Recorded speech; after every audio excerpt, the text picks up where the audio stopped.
Hannah. Here's the campus news for Tuesday, October 15th. Raffle winners from week 9 were Crystal Langarcia Bustamente, Sophia A. Roach, Brittany Roca Fonseca, Jacob Miller, Isaac Cortez, Joshua Scott, Frankie Madrigal, Harley Hoey, Jarrett Betchell, and Kai Wright. Congratulations of the winners who can collect their prizes in the front office at lunch. To enter the raffle, just drop a pride card off the office. Make sure it has your full name on it and is signed by a staff member. Our school was recently featured on the local San Diego news station after our nurse saved a man's life. See this short new report. Several strangers saved his life. But as NBC7's Joe Little discovered, some of them were no strangers at all. Rocky Dixon thought his life was going to end in this Fallbrook intersection. My vision started getting very cloudy. The retired woodworker was on his back, right there in the road. I was lucky enough to pull over right straight into that curb over there. Rocky was trying to drive himself to the hospital last week. I had rolled out of my car, was laying on the ground. Right in front of the entrance to Potter Junior High. As luck would have it, right as Rocky stopped his truck, there was a car behind him with 2 former lifeguards inside. They pulled over immediately, jumped out of their car, ran to me. They would see Rocky bleeding profusely from his wrist. So it was just a very crazy thing. The experienced carpenter was removing glue from an old couch leg with a utility knife. And boop, got myself right in the radial artery. Rocky thought he can get himself to the ER, the most stereotypically dad thing to do. Exactly. Don't be a dodo. As you can imagine, word spread pretty quickly in the Potter Junior High office. There was a man down right across the street.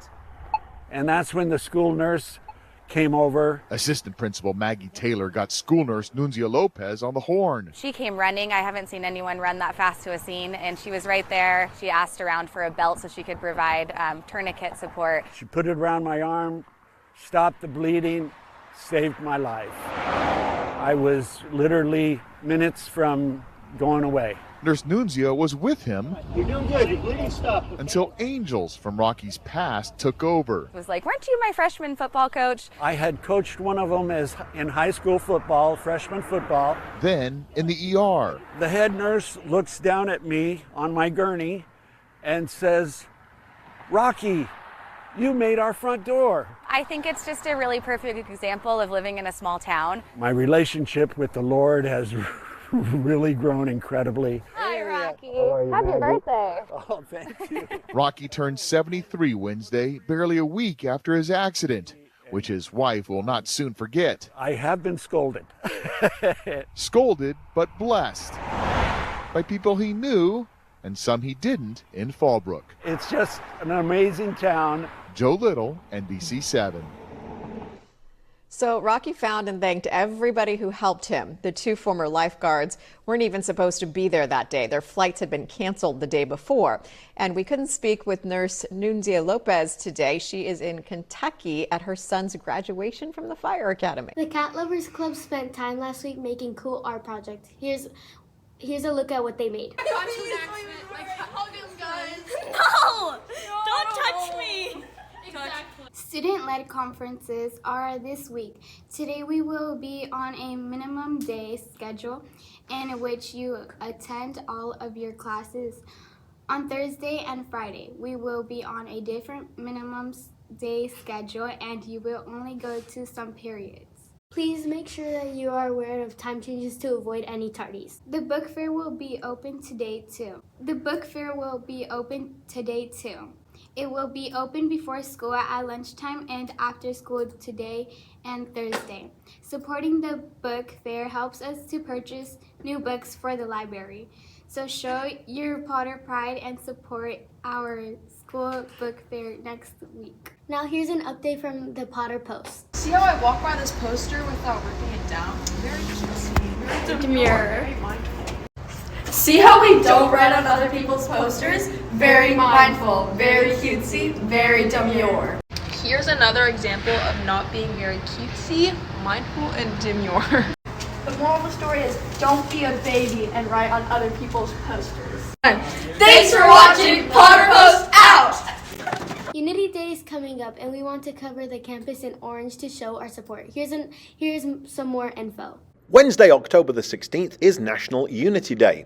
Unity Day, started by PACE's National Bullying Prevention Centre in October 2011, is the signature event of National Bullying Prevention Month. This is a day when we can come together to send a visible message of building community through kindness, acceptance and inclusion. The call to action is simple. Wear and share the colour orange. This vibrant statement becomes a conversation starter showing support for students who have been bullied or for bullying prevention. Everyone's involvement is important. The event goes beyond the school walls and into our community. Anybody can wear orange and share an image with an online post. And for so long, those who were bullied felt that nobody cared. The simple act of wearing orange shows them that they're not alone and will hopefully empower them to speak out and reach out. So join us for Unity Day on Wednesday, October the 16th, and wear your orange. Take action in your world to prevent bullying. ASB, have some fun spirit days planned. Here's more info. We have an important announcement to make. We're having our Red Ribbon / October Spirit Week. The Spirit Week will be October 28th to November 1st. And here are the days. Monday, October 28th is PJ Day. Tuesday, October 29th is Potter Swap Day. Teachers dress like students and students dress like teachers. Wednesday, October 30th is Dress to Impress. Thursday, October 31st is Wear your Halloween costumes. Make sure it's appropriate and you're not wearing a mask. Friday, November 1st is Twin Day. Make sure to dress up because we will be giving prizes to participants. That's all for now. Now back to the anchors. To a more serious issue. Pantsing is a serious offense. This action is considered sexual harassment, and students who engage in this behavior will receive serious consequences, such as meetings with parent, in-school suspension, Thursday night school, or out-of-school suspension. This action is far more serious than you may realize. Remember, sexual harassment offenses remain on your record. Please refrain from pantsing each other on our campus. There will be a trunk or treat event at the Fallbrook High School on Saturday, October 26th between 10 a.m. and 1 p.m. This is a free community event which will include a college and career fair. We hope to see you there. Yearbooks are on sale now. The price has increased. They can be purchased for $44 in the front office with Exact Cash or on jostens.com. Our administrator is seeking input for Staff Member of the Month. They are accepting nominations from you on who should be on Staff Members of the Month. You should email your nominations for the Teacher of the Month to Dr. Gonzalez, Ms. Ramirez, or Ms. Taylor. And PNN has selected its Teacher of the Week for last week. The winner was Mr. Hayes. Here's a look at him receiving his trophy. My Little Pony? Yeah. Thank you guys. I appreciate it. And finally, remember your daily reading goals. You should be aiming for at least 20 minutes a day. Remember, no gum on our campus, no food on our field, no groups larger than 5 on the quad. Bring your ID every day and charge your Chromebook every night. So until next time, stay classy, Potter Braves!